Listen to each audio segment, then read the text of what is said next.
Welcome to the Family Business Audiocast on LinkedIn. I am R. Smith, creator of this Audiocast series, and a warm welcome today to our audience here and for those listening in the future. Today, I'm very pleased to host Shelley Forsyth. She is the Director and Family Office Lead at the Private Wealth Department of BMO. Shelley, it's wonderful to have you here today. Yeah, thank you so much for inviting me, and I'm looking forward to our conversation. Definitely. Shelley has deep experience in family governance and legacy planning on a global scale. She serves as the Director and Family Office Lead at BMO Private Wealth out of Canada, and she advises tens and tens of multi-generational families on how to build resilient governance structures that balance business priorities and wealth with family harmony. Drawing on her background in wealth planning, facilitation, and governance design, Shelley helps family offices and family enterprises navigate the complexities of succession, stewardship, and also decision-making across generations. Her work centers specifically on aligning values with strategy and empowering families to preserve both their wealth and their purpose for the long term. That's great. Purpose and wealth and legacy are core tenets to the podcast conversation. Let's start about the platform. So BMO's platform is unique at how it integrates the family office strategy with wealth management. Tell us a bit about BMO and the family office platform, and can you walk us through how you all serve individual clients, but also think about the architecture of the family enterprise and planning and legacy side of it? Great. Well, basically, BMO was founded in 1817. We've served clients and families for over 200 years. It actually started in Canada and expanded into the US through acquisitions, and we're now the 8th largest bank in North America. We use slightly different service offerings and models in Canada and the US based on the size, the needs, and the complexity of the family or the enterprise. Usually you have the lead relationship manager that will create teams from different business lines around the families generationally. And this is really based on the goals, the needs, the priorities, as well as the types of financial and non-financial assets. Is it just personal assets? Is there corporate entities? Are there trusts? Is there a foundation? And then, of course, the all-important human capital that can change over time in generations. I know that there's some families that we've been taking care of for decades and even a few that are over 100 years. Family office in Canada and the US, it's a multifamily office. It's a boutique offering. It serves ultra-high net worth families and enterprises, both with foundational and also customized service platforms. And we have a lot of bench strength. There's generalists, there's specialist capabilities across capital markets, commercial banking, wealth management, and family office, which we're speaking about mainly today. That can include, banking, investment advisory, the legacy planning side that includes, wealth and specialized planning teams, trust, tax, philanthropy, family governance, as well as succession. And we serve over 700 families and family offices globally. And then we also have an external provider program where when families or family enterprises need specialized services from either niche or boutique firms, that may be where they require deeper human skill sets.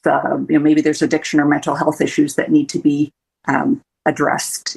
Art advisory would be another one, or cybersecurity. The hub and spoke system is super essential today to the family office ecosystem, as I talk about often with my clients and friends and guests here, where the needs of the larger family enterprise go beyond the liquidity and the wealth and the alts into their whole lifestyle. Maybe you want to talk a little bit more about that in terms of open versus closed architecture, maybe a bit on the alts platform, and then we'll move into governance. Yeah, I would say for myself, alts is not my area of expertise, but we definitely have, we'll call it departments and service offerings around the alt space in general. So we do have definitely specialist capabilities in that arena. Definitely, I saw that. There's also the ever-present issue getting more and more kind of vast and complex between the internal and external advisors to a large family office, within BMO and actually externally in terms of the hub and spoke system you talked about, and having reach into all the elite third-party advisors in the world at such a large scale. So let's talk about how successful advisor teams provide value when they work with complex families and keeping all the strategic planning and family harmony on track. What's that balance look like, internal versus external? Yeah, I would say that the most important thing is the integration and coordination, both of internal advisory teams as well as the external advisory teams that might be working within the enterprise. Sometimes it's the accountant, the lawyer. You could have a single family office involved. There could be family council chair. There could be advisory or board of directors.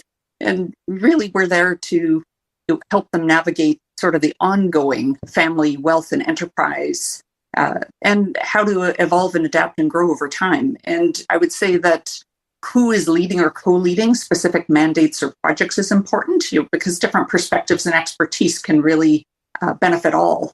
And regular updates, what are the priorities, who's responsible for what by when, making sure that there's action and accountability within those teams as well.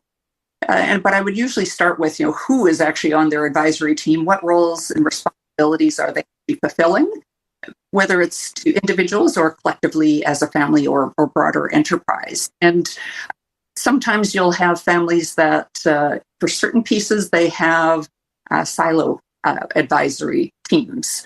And what I mean by that is they'll go to one particular advisor to actually fulfill something in particular. Maybe it's to get their estate plan in place or put a trust in place or that type of thing. So I'm definitely more on the view of being more collaborative, making sure that everyone understands what part they're playing, but also that there is something bigger potentially.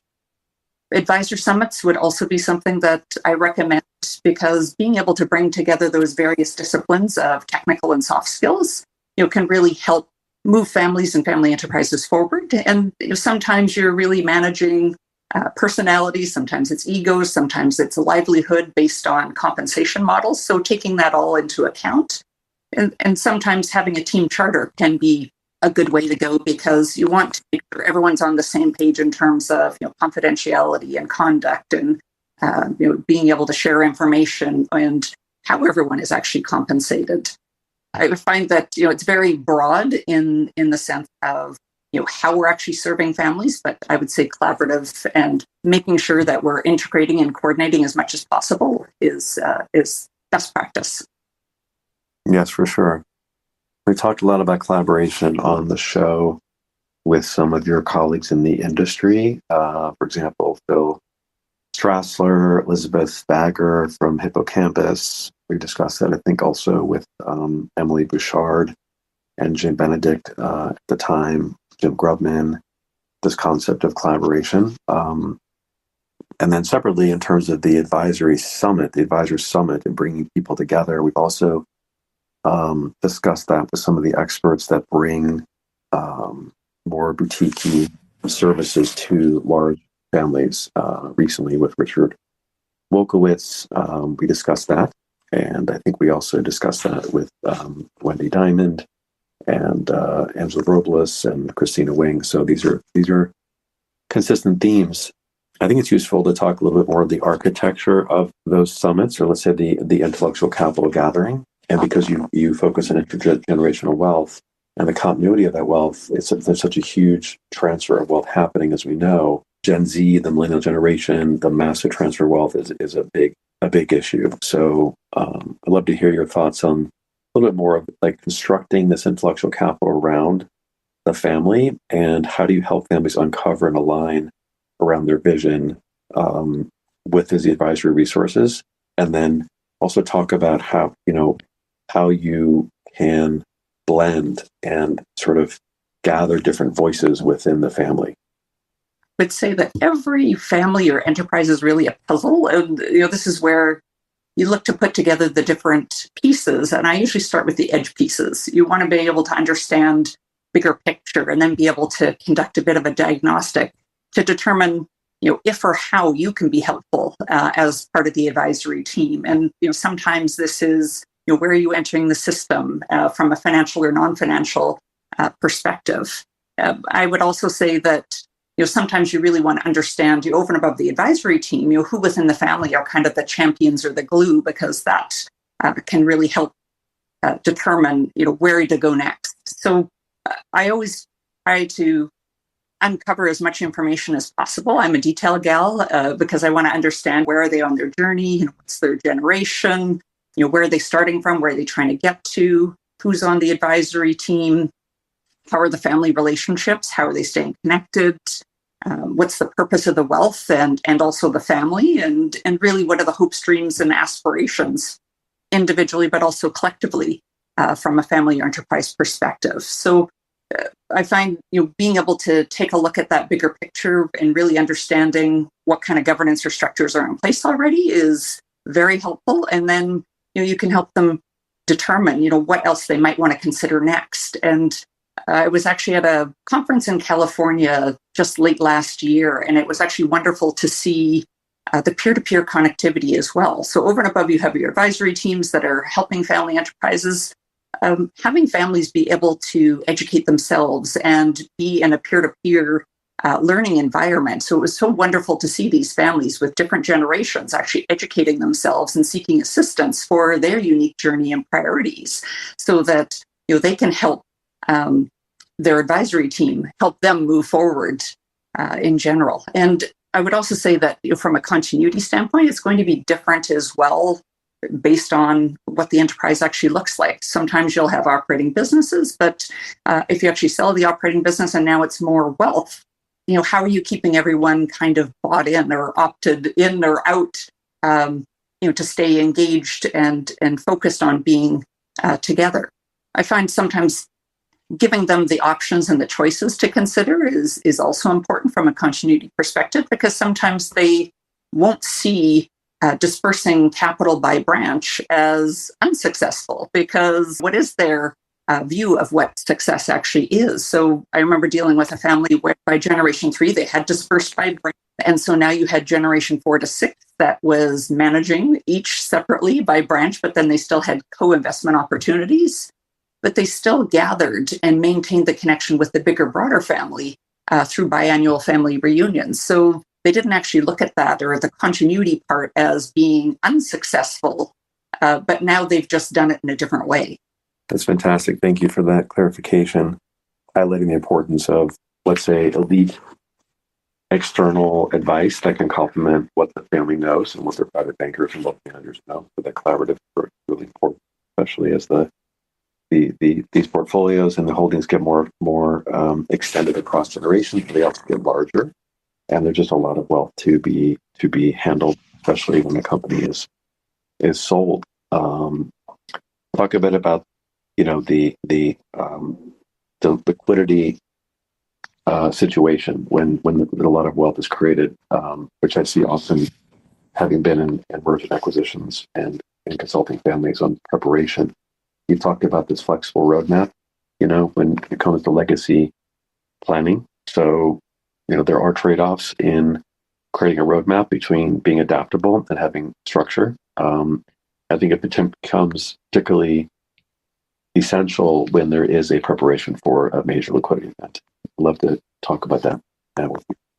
And to your point, it requires kind of a different roadmap or a more flexible roadmap in general, because I always find that everyone is at a different journey in the sense of where they're actually at, and sometimes they have a really broad spectrum of how informal or formalized they are. Sometimes they have very little. Sometimes they're looking to add more formality as the family grows, and sometimes I would say that some families actually have too much governance in place or roadmap priorities, based on how small or large their family is.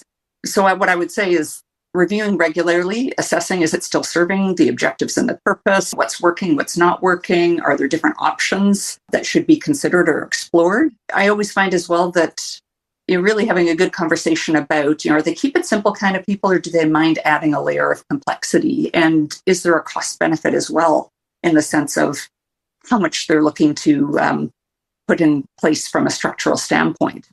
from an advisory team perspective, it's important to understand, what's in place, why is it in place, make sure the family understands why it's in place, because then you can help them, sort of take a step back and be able to assess, what do they really need at this time. I had another example where I was working with a family that they had their own single family office. They were looking for a facilitator for their family retreat, 4 generations, and they had, in the single family office, they had different roles for 2 of the generations because, the other 2 really weren't involved at this point in time. So they generally had good family relationships.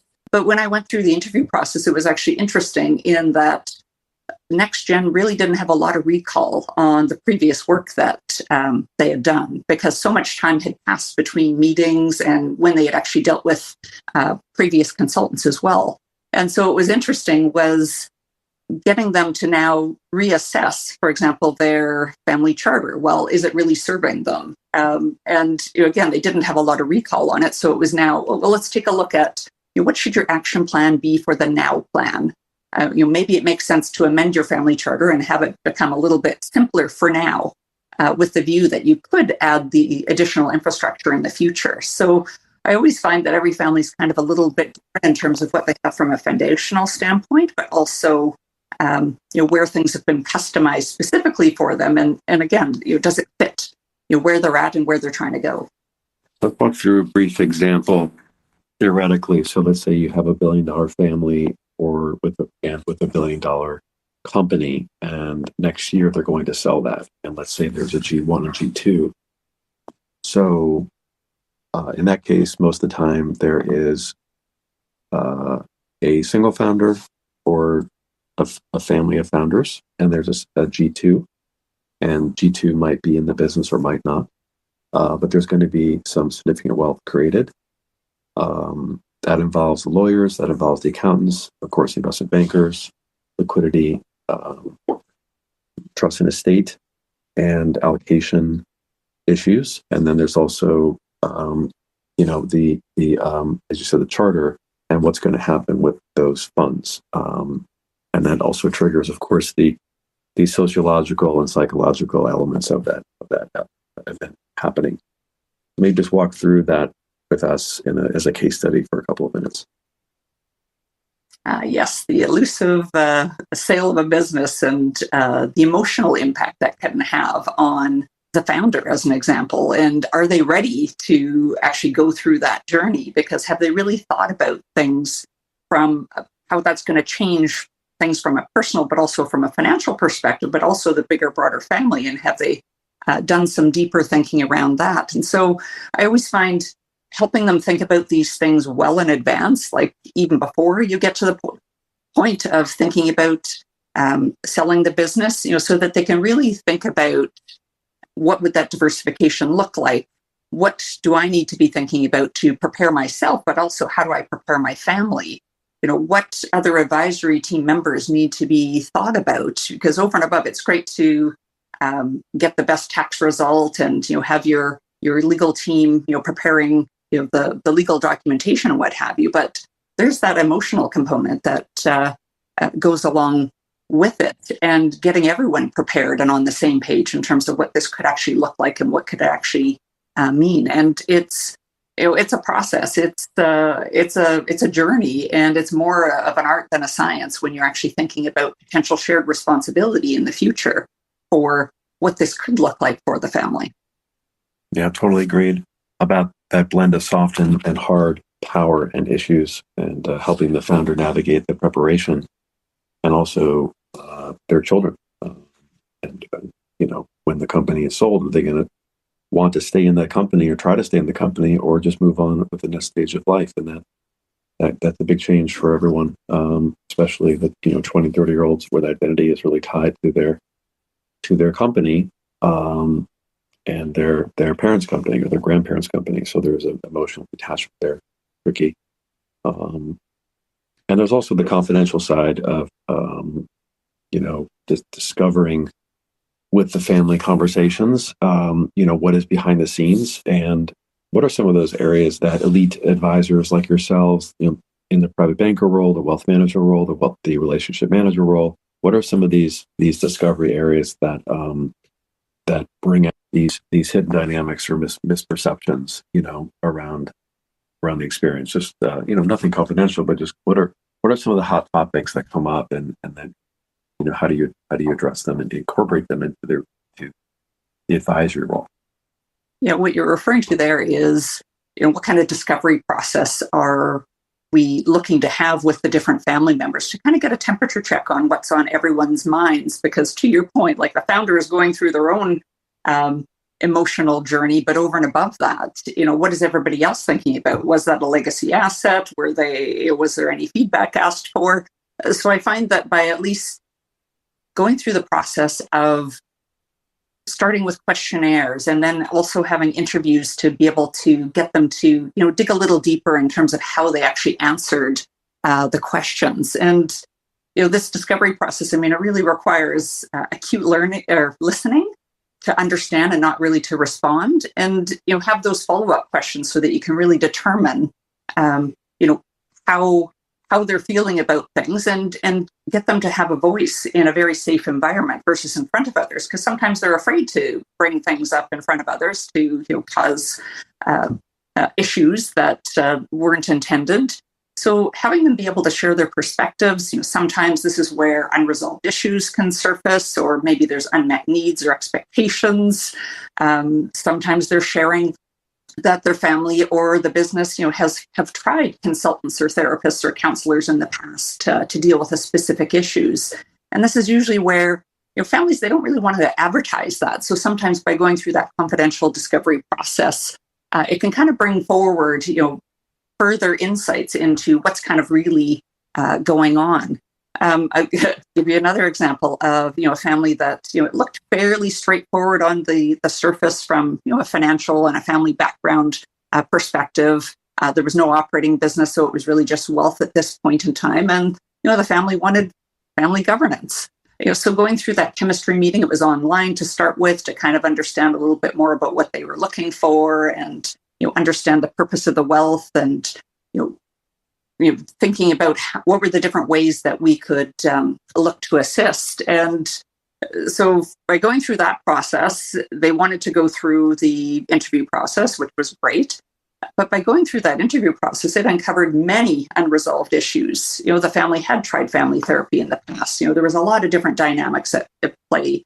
There was addiction issues. So it was definitely more than what I was going to be able to assist with on my own. And this is where you have to be able to look to reinforcements, who could actually help them deal with some of these unresolved issues, to see what that path might look like going forward. So I find by getting curious, help them think about how to have conversations can also be an important thing to think about.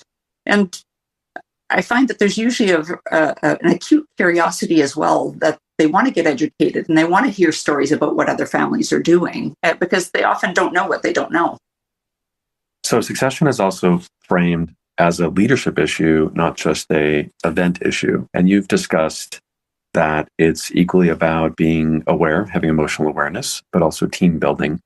Let's talk about how you help families assess and prepare successors, not just for their roles practically, but also the responsibilities that come with that growth ahead.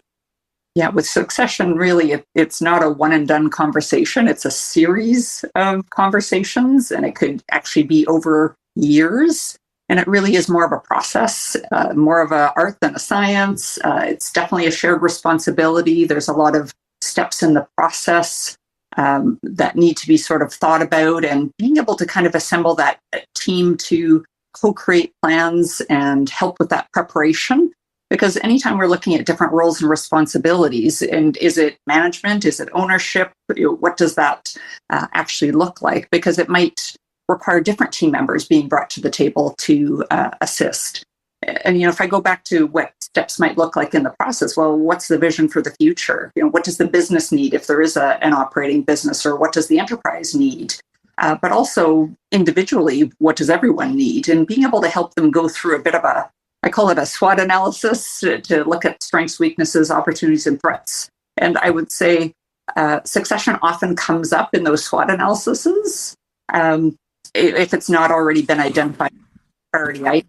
So it's important for them to be able to kind of name it and then also be able to think about, well, what could primary and supporting roles actually look like? And when we're thinking about different generations, and let's say it's the next gen looking to kind of step up into potential roles, then what kind of mentoring and training would be involved? What kind of skill sets, what kind of mindsets, what kind of education, what kind of experience, who's going to have oversight over that process as well. So, again, it could be over a number of years. And, we talked a little bit about founders as an example and really thinking about what that next chapter looks like. Because if they poured their heart and soul into a business, that endeavor has been with them for many, many years. So it's going to take some time and adjustment. And this is where specialists can really help to really uncover a bit more about what that next chapter might look like. What could new purpose look like? And they often have to think about what their new identity or brand might kind of look like as well. So I find that it takes a village to sometimes help families progress and move forward on the various steps that might need to be taken to even think about succession, transition, what could continuity look like, but also contingency planning is often important. And you see a lot of data points there covering hundreds and hundreds of families in North America. That top 10 depository institution in North America. It's a massive platform. So you're seeing a lot of data points. I'm curious about the next gen these days, talking about succession. Some portion of the next gen is, not a fit or not equipped or doesn't want to stay in the family business.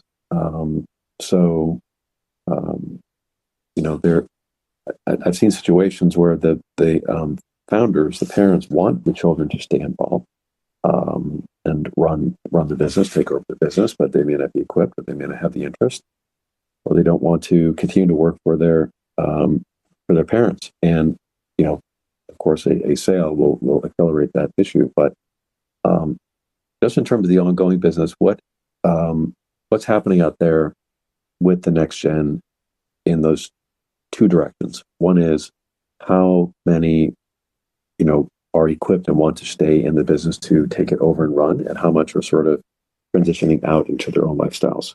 I'm talking particularly about the mid 20-year-old to 30-year-old, so the early Gen Z and the late millennials.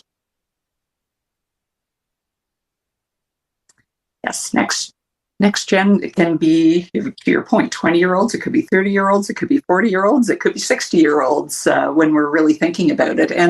But if we are looking at sort of those younger ones in their sort of 20s and 30s, really, what are they good at? What are they passionate about? What are their strengths? Because, to your point, the family business may not be a good fit, but maybe there's other roles that they could look to be involved with. Is it philanthropy? Is there a real estate portfolio that maybe there's something different that they could be thinking about? There could be investment portfolios. So, I find being able to have each individual be able to really understand what it is that they want to be doing and what they're really good at, and then helping them really carve out, is that in the business or isn't it? And could it be part of the broader enterprise, or is it something completely different? So, but they definitely want to be engaged in the process to understand if there could be opportunities. But then it's more a matter of determining what each of the entities might actually need. And could they be part of a committee, as an example? Could be an easier way, because not everybody's meant to be leaders. So I find that being able to help them get engaged in what they're really good at, empower them to find their voice, and then being really thoughtful and intentional in terms of where everyone could actually fit as part of the broader enterprise. Thank you for that. So we'll move on to some final comments. You've said yourself personally that the majority of the time, 9 times out of 10, when asked what families wish they were better at, the answer is communication. It's a massive issue.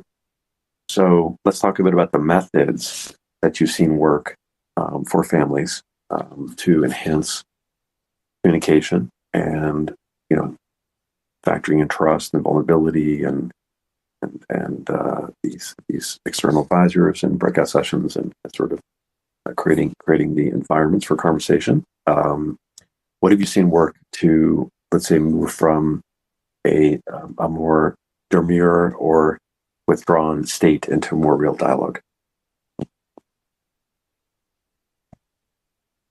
Yeah, communication really, it's a very broad term, but it is a very important aspect when we're thinking about fostering wealth transition success, so to speak. And I find that when I get questionnaires back where that's what they indicate they wish their family was better at, sometimes you're having to be able to dig in and ask some different questions to really determine what does that really mean. Is it more the concepts behind communication? Is it communication styles? Is it the strategies? How are they dealing with disagreements? So sometimes being able to find out a little bit more what they actually mean, because there's different ways we communicate. There's different forms. There's different styles, and each generation may have slightly different ways of going about it. And what I mean by that is, you take a look at the young ones. If I think about my kids, like they're very tech savvy. They love to text, and that's where they're comfortable communicating. But then I take a look at my mother, and she still writes Christmas cards, but she's gradually adapted over time to become more tech savvy, where we have her on WhatsApp, being able to communicate with us in a different way. But the other thing with communication too is they want to understand what the plan is, especially next gen. What can they do to prepare and get educated? And so being able to ask them what topics are of interest to them, or what questions do they have, so that then you can kind of bring the broader family back together to take a look at everyone being able to find their voice and be able to share their perspectives, and being able to have some good quality conversations. But you usually have to start with the foundational pieces. Are they really getting along, or do they need some more assistance with going deeper in terms of really understanding how to improve their communication? And this takes practice. Like it's not a one and done. And that would be something else I would say as well is, sometimes I see families where they've done assessments and they've gone through personality testing. But if they don't continue practicing what they kind of learned from a self-awareness perspective, but also how to engage with others, and for everyone to be able to be their best self when they're coming to these discussions and dialogues. So it's kind of an ongoing thing where you need to continue that practicing, but also sometimes there's fears or obstacles that are preventing different generations from coming to the table. So sometimes you have to get to the root of why conversations aren't occurring, to be able to really help them move forward and create a path where everyone is going to get a bit more comfortable being uncomfortable with the different conversations. Wonderful. That's really helpful. Thank you. Okay, we're going to wrap up now. But I think first it'd be interesting for people to hear your view about the Canadian market, and maybe in particular think about a large family-held business, like a family enterprise that could be public or private, that you admire out there in Canada, that have done a good job, building scale, building legacy, and involving their family as the company grows. Like what's one company that comes to mind in the market to you?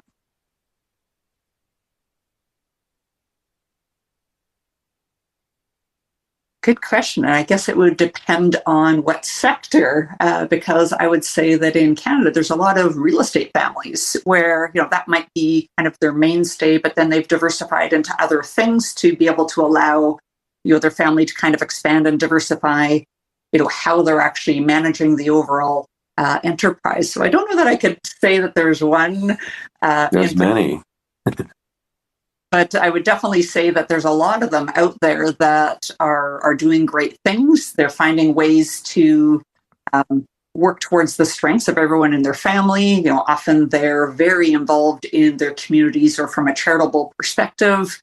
So, there's a lot of really great stories out there that both in Canada, but also in the US, that are really success stories where, they've taken the time to put the infrastructure in place to, look to succeed as a family moving forward.